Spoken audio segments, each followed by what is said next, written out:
El retrato de Dorian Gray. Esa noche, cuando el fuego ya está bajo y las llamas no suben, sino que se retuercen despacio, es cuando empiezan las buenas historias. Las que no necesitan gritos ni monstruos. Las que te entran despacio y cuando te das cuenta ya no te dejan mirar igual ni a las sombras. Todo empezó en una casa elegante de Londres, de esas donde el silencio pesa más que el ruido. Allí vivía Basil Hallward, un pintor obsesionado con una sola cosa: la belleza. No la belleza normal, la que se gasta con el tiempo, sino esa que parece detenida, casi ofensiva de lo perfecta que es. Basil llevaba semanas trabajando en un retrato que no enseñaba a nadie, no porque no estuviera terminado, sino porque le daba miedo mostrarlo. Decía que había puesto demasiado de sí mismo en ese cuadro. El modelo era un joven llamado Dorian Gray. Apenas tenía 20 años, la edad en la que uno todavía no sabe que el tiempo es un enemigo. Dorian tenía un rostro limpio, casi inocente, una belleza tan evidente que incomodaba.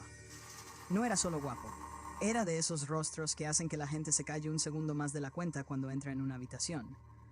Basil lo pintaba como si cada pincelada fuera un acto de devoción, y cuando terminó el retrato, lo supo. No volvería a ser nada igual. El cuadro no solo se parecía a Dorian, era Dorian. Tenía su mirada, su juventud intacta, su promesa de eternidad. El problema fue que Basil cometió un error. Invitó a Lord Henry. Lord Henry Wotton era de esos hombres que no levantan la voz, pero dejan cicatrices. Elegante, irónico, con una sonrisa siempre a medio camino entre el aburrimiento y el desprecio. No creía en la moral, ni en el esfuerzo, ni en el sacrificio. Creía en el placer, en vivir sin freno, en exprimir la vida antes de que la vida te exprima a ti. Cuando vio a Dorian Gray, supo que tenía delante algo más interesante que cualquier cuadro. Mientras Basil hablaba nervioso del arte, Lord Henry observaba al muchacho. Y empezó a hablar. No de forma directa, no como un sermón. Hablaba como quien deja caer ideas al suelo para ver cuál germina. Le habló de la juventud, de lo breve que es, de lo injusto que resulta que la belleza sea lo primero que se pierde. Le dijo que un día Dorian miraría atrás y daría cualquier cosa por volver a ser quien era en ese momento. Dorian escuchaba. Hasta entonces nunca había pensado en su rostro como algo valioso. Era simplemente su cara. Pero esas palabras hicieron algo, como cuando alguien señala una grieta en una pared y ya no puedes dejar de verla. Dorian empezó a mirar su reflejo con otros ojos. Por primera vez sintió miedo. Entonces volvió la vista al retrato. Allí estaba él. Igual, perfecto, intacto. Un Dorian que no envejecería. Y sin pensarlo demasiado, sin saber que algunas frases no deberían decirse nunca en voz alta, pronunció un deseo. No una plegaria, no una broma. Un deseo sincero, nacido del miedo más humano de todos. Dijo que daría cualquier cosa por permanecer siempre joven, que fuera el retrato el que envejeciera por él, que el tiempo se ensañara con la imagen y no con su cuerpo. Basil se rió incómodo. Lord Henry sonrió. El fuego crepitó. Nadie allí entendió que algo acababa de romperse. En los días siguientes, Dorian cambió. No por fuera, por dentro. Empezó a escuchar con devoción cada palabra de Lord Henry. Aprendió a despreciar la culpa, a ridiculizar la conciencia, a pensar que el mundo existía para su disfrute. Basil lo notaba. Intentaba advertirle, decirle que tuviera cuidado, pero Dorian ya no escuchaba a quien hablaba de límites. Una tarde, volvió a mirar el retrato, y entonces lo vio. No era algo evidente. No era un gesto grotesco ni una deformidad clara. Era peor, una ligera dureza en la expresión, un matiz cruel en la boca. Como si el cuadro hubiera aprendido algo que él todavía no quería reconocer. Dorian se quedó helado. Después, entre bastidores, Sybil le confesó la verdad. Ya no podía actuar. El amor la había despertado. El teatro le parecía falso ahora que había conocido algo real. Creía que eso lo haría feliz. No lo hizo. Dorian sintió algo que no esperaba. Decepción, vergüenza, ira. La belleza que había amado se había roto. Le habló con frialdad, con crueldad.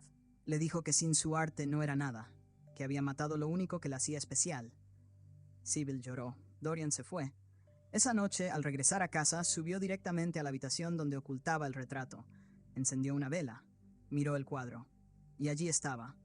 El rostro había cambiado otra vez. Los ojos parecían más duros, la expresión ligeramente más cruel, como si el lienzo hubiera registrado cada palabra hiriente. Dorian comprendió algo terrible. No solo sus actos. También sus intenciones quedaban marcadas. Por primera vez sintió miedo de verdad. Pensó en pedir perdón, en volver con Sybil, en arreglarlo todo, Incluso llegó a escribir una carta. Pero al amanecer llegó la noticia. Sybil Vane estaba muerta. Había ingerido veneno. Nadie dudaba del motivo. Dorian leyó la noticia sin lágrimas, sin gritos. Durante un instante sintió un pinchazo de culpa, pero Lord Henry apareció, como siempre, en el momento justo. Le habló de la tragedia como si fuera una obra más.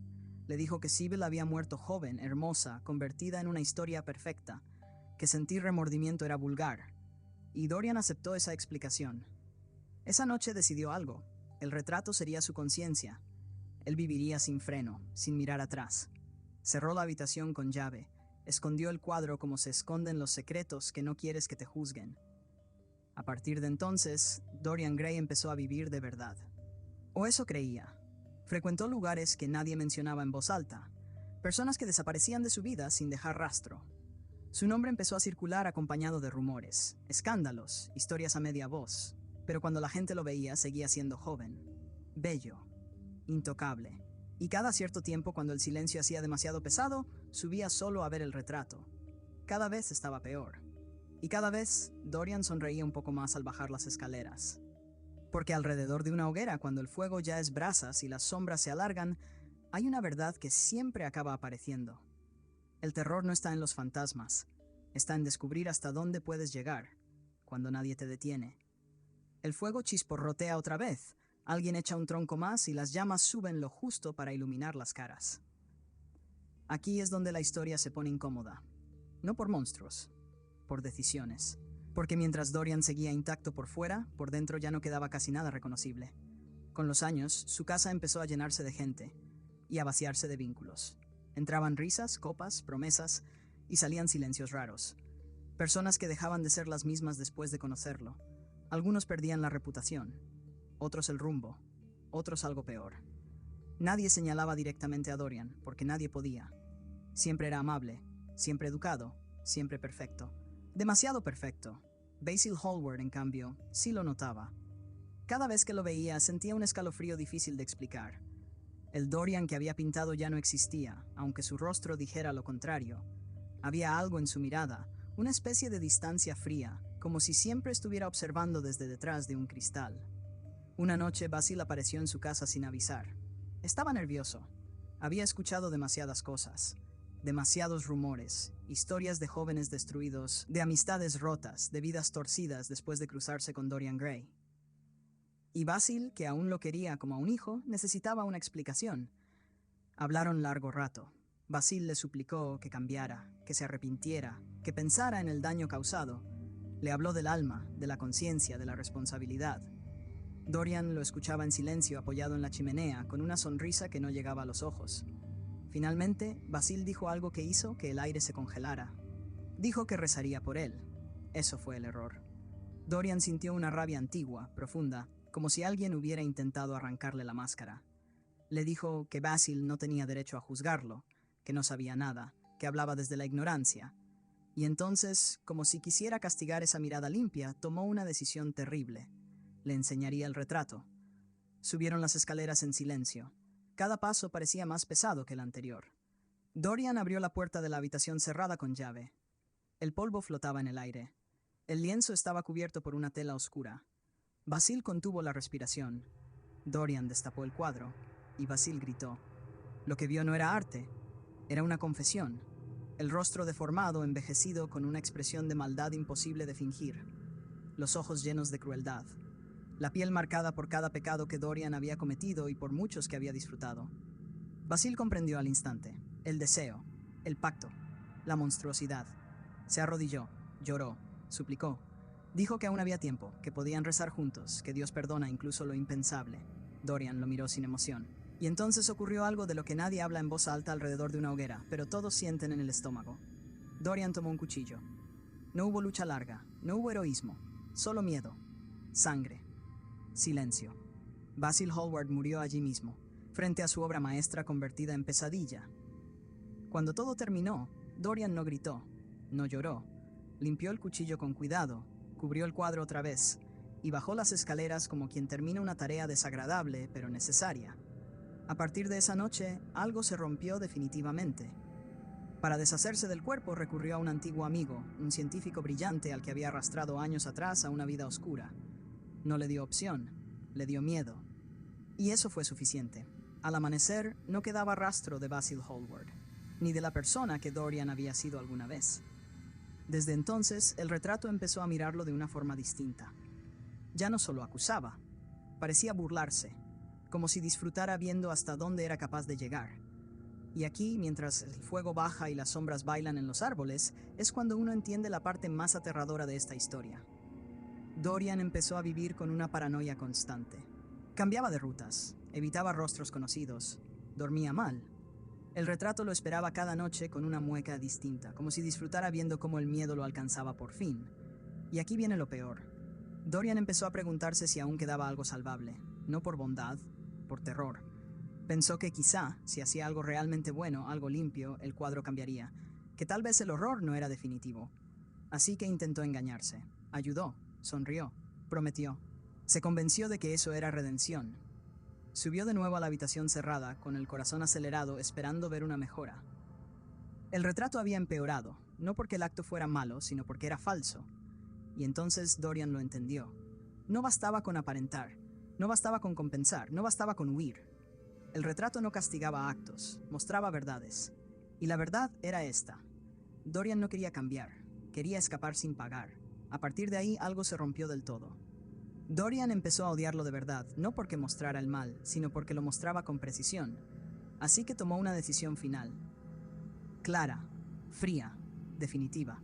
Si no podía redimirse, si no podía huir, si no podía soportar esa mirada eterna, entonces acabaría con ella, no como un impulso, como una ejecución. Esperó a que la casa estuviera en silencio, a que la noche cerrara bien las ventanas. Subió despacio, con el cuchillo en la mano, el mismo cuchillo. El recuerdo no le importó, ya no le importaba nada. Frente al retrato habló en voz alta, no para pedir perdón, para culpar. Dijo que todo era culpa del cuadro, que sin él habría sido libre, que sin él no habría cruzado ciertas líneas, que sin él no habría tenido que mirar nunca dentro. Levantó el brazo, y en ese gesto estaba todo. El miedo, la rabia, la negación, la cobardía, la certeza de que, pase lo que pase, no hay vuelta atrás. El cuchillo bajó con fuerza, y el mundo, por fin, ajustó cuentas. Porque no puedes destruir la verdad sin destruirte con ella. El fuego ya es casi nada. Brasas débiles, rojas, que iluminan lo justo para ver las caras en silencio. Nadie habla. Y así tiene que ser, porque este final no admite interrupciones. Cuando el cuchillo atravesó el lienzo, no fue como Dorian había imaginado. No hubo un grito sobrenatural ni un estallido de luz. Solo un sonido seco, profundo, como cuando se rompe algo que llevaba demasiado tiempo tenso. Abajo, en la casa, nadie oyó nada extraño. Solo un golpe, uno solo. Pasaron minutos, luego más. Nadie subía, nadie preguntaba, hasta que el amanecer empezó a colarse por las ventanas y uno de los criados, inquieto por el silencio, decidió subir a la habitación que siempre había estado cerrada. Forzó la puerta. Entró, y se quedó paralizado. En el suelo yacía un hombre viejo, terriblemente viejo, arrugado como si los años le hubieran caído encima de golpe, todos a la vez.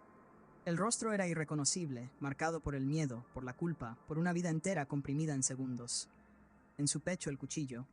Durante unos instantes nadie supo quién era, hasta que alguien vio el anillo. Dorian Gray había muerto. Y entonces miraron el cuadro.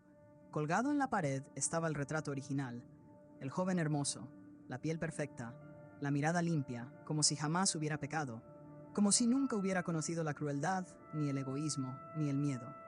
El cuadro había recuperado su belleza, toda. El horror había cambiado de lugar.